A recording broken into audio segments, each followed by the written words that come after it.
ਲੰਬੇ ਅਕਾਲੀ ਸੰਕਟ ਦੇ ਵਿਚਾਲੇ 2 ਦਸੰਬਰ ਦੇ ਫੈਸਲਿਆਂ ਤੋਂ ਬਾਅਦ ਜਿਸ ਤਰੀਕੇ ਦੇ ਨਾਲ ਜਥੇਦਾਰ ਗਿਆਨੀ ਹਰਪ੍ਰੀਤ ਸਿੰਘ ਹੋਣੀ ਨਿਸ਼ਾਨੇ ਤੇ ਸੀ, ਉਸ ਤੋਂ ਸੁਭਾਵਿਕ ਅੰਦਾਜ਼ਾ ਸੀ ਕਿ ਬਾਦਲ ਦਲ ਉਹਨਾਂ ਨੂੰ ਅਹੁਦੇ ਤੋਂ ਫਾਰਗ ਕਰਕੇ ਹੀ ਸਾਹ ਲਵੇਗਾ। ਉਹੀ ਹੋਇਆ। ਹੁਣ ਤੋਂ 3 ਦਿਨ ਪਹਿਲਾਂ ਜਥੇਦਾਰ ਗਿਆਨੀ ਹਰਪ੍ਰੀਤ ਸਿੰਘ ਹੋਣਾ ਨੂੰ ਤਖਤ ਸ੍ਰੀ ਦਮਦਮਾ ਸਾਹਿਬ ਦੇ ਜਥੇਦਾਰ ਦੇ ਅਹੁਦੇ ਤੋਂ ਫਾਰਗ ਕਰ ਦਿੱਤਾ ਗਿਆ।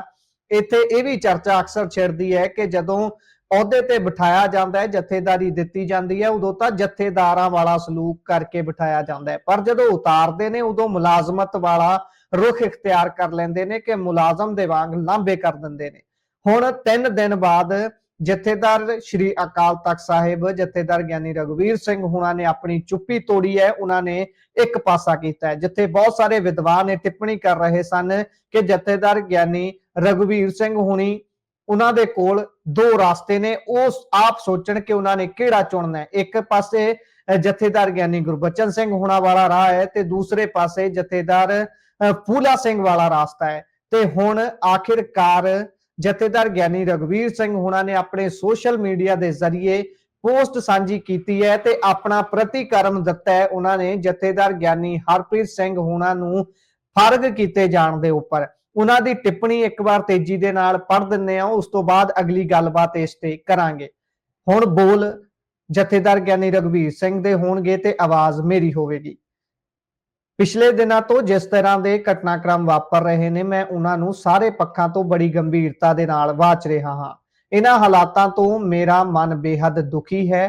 ਤਖਤ ਸ੍ਰੀ ਦਮਦਮਾ ਸਾਹਿਬ ਦੇ ਜਥੇਦਾਰ ਸਾਹਿਬ ਗਿਆਨੀ ਹਰਪ੍ਰੀਤ ਸਿੰਘ ਨੂੰ ਅਹੁਦੇ ਤੋਂ ਹਟਾਉਣ ਲਈ ਵਰਤੇ ਗਏ ਕਾਰਨ ਅਤੇ ਤਰੀਕਾ ਬਿਲਕੁਲ ਵੀ ਸਹੀ ਨਹੀਂ ਹੈ।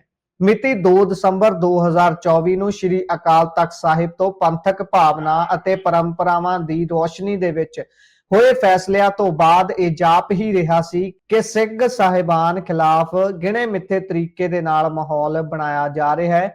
ਸਿੰਘ ਸਾਹਿਬ ਗਿਆਨੀ ਹਰਪ੍ਰੀਤ ਸਿੰਘ ਖਿਲਾਫ 18 ਸਾਲ ਪੁਰਾਣੇ ਪਰਿਵਾਰਕ ਮਾਮਲੇ ਨੂੰ ਗਲਤ ਰੰਗਤ ਦੇ ਕੇ ਮੀਡੀਆ ਟ੍ਰਾਇਲ ਚਲਾਇਆ ਗਿਆ। ਇਸ ਸੰਬੰਧ ਵਿੱਚ ਬਤੌਰ ਜਥੇਦਾਰ ਸ੍ਰੀ ਅਕਾਲ ਤਖਤ ਸਾਹਿਬ ਮੈਂ ਸ਼੍ਰੋਮਣੀ ਕਮੇਟੀ ਵੱਲੋਂ ਜਾਂਚ ਕਮੇਟੀ ਬਿਠਾਉਣ ਵੇਲੇ ਵੀ ਆਖਿਆ ਸੀ ਕਿ ਇਹ ਠੀਕ ਨਹੀਂ ਹੈ। ਜੇਕਰ ਕਿਸੇ ਵੀ ਤਖਤ ਸਾਹਿਬ ਦੇ ਕਿਸੇ ਜਥੇਦਾਰ ਸਾਹਿਬ ਵਿਰੁੱਧ ਕਿਸੇ ਤਰ੍ਹਾਂ ਦੇ ਦੋਸ਼ਾਂ ਦੀ ਪੜਤਾਲ ਕਰਨ ਦੀ ਲੋੜ ਹੋਵੇ ਤਾਂ ਇਹ ਕੇਵਲ ਸ੍ਰੀ ਅਕਾਲ ਤਖਤ ਸਾਹਿਬ ਹੀ ਕਰਵਾ ਸਕਦਾ ਹੈ। ਸਿੰਘ ਸਾਹਿਬ ਗਿਆਨੀ ਹਰਪ੍ਰੀਤ ਸਿੰਘ ਨੂੰ ਫਿਰ ਵੀ ਅਹੁਦੇ ਤੋਂ ਸੇਵਾ ਮੁਕਤ ਕਰਨਾ ਮੰਦਭਾਗਾ ਹੈ। ਇਸ ਤਰ੍ਹਾਂ ਜਥੇਦਾਰ ਸਾਹਿਬ ਨੂੰ ਜ਼ਲੀਲ ਕਰਕੇ ਸੇਵਾ ਮੁਕਤ ਕਰਨਾ ਬੇਹੱਦ ਮੰਦਭਾਗਾ ਵਰਤਾਰਾ ਹੈ।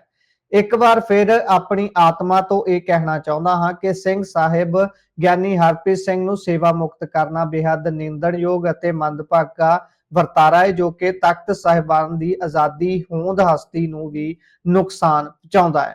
ਸੋ ਇਹ ਟਿੱਪਣੀ ਲਿਖੀ ਗਈ ਹੈ ਜਥੇਦਾਰ ਗਿਆਨੀ ਰਘਵੀਰ ਸਿੰਘ ਹੁਣਾਂ ਦੇ ਵੱਲੋਂ ਆਪਣੇ ਸੋਸ਼ਲ ਮੀਡੀਆ ਦੇ ਉੱਪਰ। ਲਗਾਤਾਰ 3 ਦਿਨਾਂ ਤੋਂ ਸਿਆਸੀ ਵਿਸ਼ਲੇਸ਼ਕ ਜਦੋਂ ਚਰਚਾ ਕਰਦੇ ਸੀ ਤਾਂ ਉਹ ਇਹੀ ਚਰਚਾ ਕਰਦੇ ਸੀ ਕਿ ਗਿਆਨੀ ਰਘਵੀਰ ਸਿੰਘ ਜਿਹੜੇ ਇਸ ਸਮੇਂ ਇੰਗਲੈਂਡ ਦੇ ਵਿੱਚ ਨੇ, ਪੰਜਾਬ ਤੋਂ ਭਾਰਤ ਤੋਂ ਬਾਹਰ ਨੇ, ਉਹਨਾਂ ਦੀ ਇਸ ਦੇ ਵਿੱਚ ਟਿੱਪਣੀ ਬਹੁਤ ਜ਼ਰੂਰੀ ਹੈ। ਉਹ ਕਿਹੋ ਜਿਹਾ ਰੁਖ ਇਖਤਿਆਰ ਕਰਦੇ ਨੇ ਇਹ ਵੀ ਬਹੁਤ ਜ਼ਰੂਰੀ ਹੈ।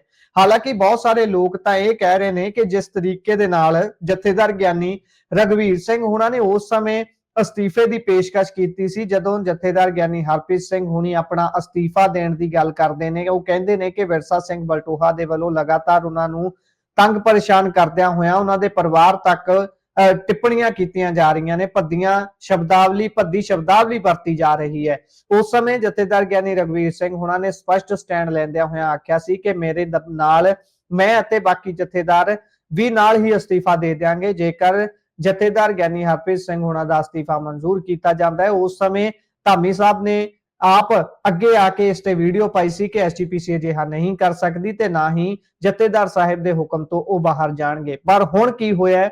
ਹੁਣ ਜਦੋਂ ਜਥੇਦਾਰ ਸਾਹਿਬ ਦੇਸ਼ ਤੋਂ ਬਾਹਰ ਨੇ, ਉਸ ਸਮੇਂ ਤੇਜ਼ੀ ਦੇ ਨਾਲ ਜਾਂਚ ਕਰ ਰਹੀ 4 ਮੈਂਬਰੀ ਕਮੇਟੀ, ਜਿਹੜੀ ਕਿ ਪਹਿਲਾਂ 3 ਮੈਂਬਰੀ ਸੀ, ਬਾਅਦ ਦੇ ਵਿੱਚ ਉਸ 'ਚ ਵਾਧਾ ਕਰਕੇ ਇੱਕ ਬੰਦਾ ਹੋਰ ਪਾ ਲਿਆ ਜਾਂਦਾ ਹੈ ਤੇ ਤੇਜ਼ੀ ਦੇ ਨਾਲ ਜਾਂਚ ਕੀਤੀ। ਜਾਂਚ ਰਿਪੋਰਟ ਵੀ ਬੇਸ਼ੱਕ ਸਾਹਮਣੇ ਆ ਚੁੱਕੀ ਹੈ, ਜਿਸ ਦੇ ਵਿੱਚ ਵੱਖ-ਵੱਖ ਤਰ੍ਹਾਂ ਦੇ ਦੋਸ਼ ਤਾਂ ਲਾਏ ਗਏ ਨੇ, ਪਰ ਉਹਨਾਂ ਦਾ ਸਪਸ਼ਟ ਕੋਈ ਤੱਥ, ਕੋਈ ਸਬੂਤ ਨਾਲ ਨੱਥੀ ਨਹੀਂ ਕੀਤੇ ਗਏ, ਜਿਸ ਤੋਂ ਸਾਰੀ ਸੰਗਤ ਨੂੰ ਇਹ ਯਕੀਨ ਹੋ ਸਕੇ ਕਿ ਜਿਹੜੀ ਕਾਰਵਾਈ ਸੀ ਉਹ ਬਿਲਕੁਲ ਵੀ ਪੋਲੀਟੀਕਲ ਨਹੀਂ ਸੀ, ਰਾਜਨੀਤਿਕ ਅੱਖ ਦੇ ਨਾਲ ਇਹ ਫੈਸਲੇ ਨਹੀਂ ਲਏ ਗਏ।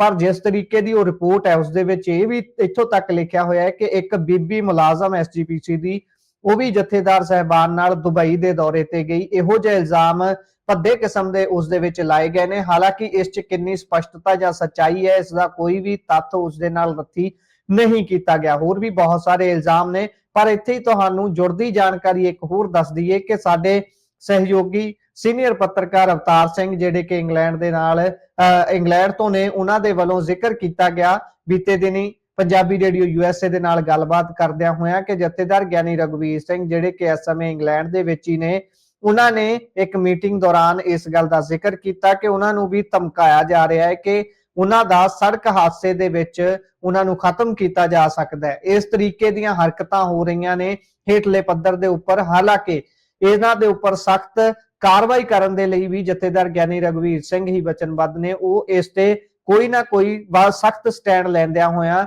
ਇਸ ਅਕਾਲੀ ਦਲ ਦੇ ਉਸ ਧੜੇ ਨੂੰ ਜਿਹੜਾ ਕਿ ਬਾਗੀ ਹੋ ਕੇ ਪੂਰੇ ਤਰੀਕੇ ਦੇ ਨਾਲ ਸਿਰਫ ਉਹ ਸ਼ਰਤਾਂ ਮੰਨ ਕੇ ਜਿਹੜੀਆਂ ਉਹਨਾਂ ਨੂੰ ਪੁੱਗਦੀਆਂ ਸੀ ਆਪਣਾ ਕੰਮ ਚਲਾ ਰਿਹਾ ਹੈ, ਭਰਤੀ ਮੁਹਿੰਮ ਚਲਾ ਰਿਹਾ ਹੈ ਤੇ ਹਰ ਕਿਸੇ ਉਸ ਪਹਿਲੂ ਤੋਂ ਭੱਜ ਰਿਹਾ ਹੈ ਜਿਹੜਾ ਕਿ ਜਥੇਦਾਰ ਸਾਹਿਬ ਨੇ ਖਾਸ ਤੌਰ ਤੇ ਪਿਨ ਪੁਆਇੰਟ ਕਰਾਇਆ ਸੀ ਕਿ ਆਹ ਕੁਝ ਕਰੋ ਤੇ ਫਿਰ ਤੁਹਾਡੀ ਗਤੀ ਅੱਗੇ ਹੋ ਸਕਦੀ ਹੈ। ਹੁਣ ਇਸ ਟਿੱਪਣੀ ਨੂੰ ਲੈ ਕੇ ਬੇਹੱਦ ਚਰਚਾਵਾਂ ਸ਼ੁਰੂ ਹੋ ਚੁੱਕੀਆਂ ਨੇ, ਪਰ ਤੁਸੀਂ ਇਸ ਟਿੱਪਣੀ ਨੂੰ ਤੇ ਜਥੇਦਾਰ ਗਿਆਨੀ ਹਰਪ੍ਰੀਤ ਸਿੰਘ ਦੇ ਮਾਮਲੇ ਦੇ ਵਿੱਚ ਜਥੇਦਾਰ ਗਿਆਨੀ ਰਘਵੀਰ ਸਿੰਘ ਹੋਣਾ ਦੇ ਇਸ ਰੋਲ ਨੂੰ ਕਿਵੇਂ ਵੇਖਦੇ ਹੋ? ਕਿਵੇਂ ਦੇ ਫੈਸਲੇ ਅੱਗੇ ਹੋ ਸਕਦੇ ਨੇ ਜਾਂ ਹੋਣੇ ਚਾਹੀਦੇ ਨੇ? ਸਿੱਖ ਸੰਗਤ ਇਸ ਬਾਰੇ ਕੀ ਸੋਚਦੀ ਹੈ? ਆਪਣੀ ਟਿੱਪਣੀ ਜ਼ਰੂਰ ਦੇਣਾ। ਧੰਨਵਾਦ। ਸਤਿ ਸ਼੍ਰੀ ਅਕਾਲ।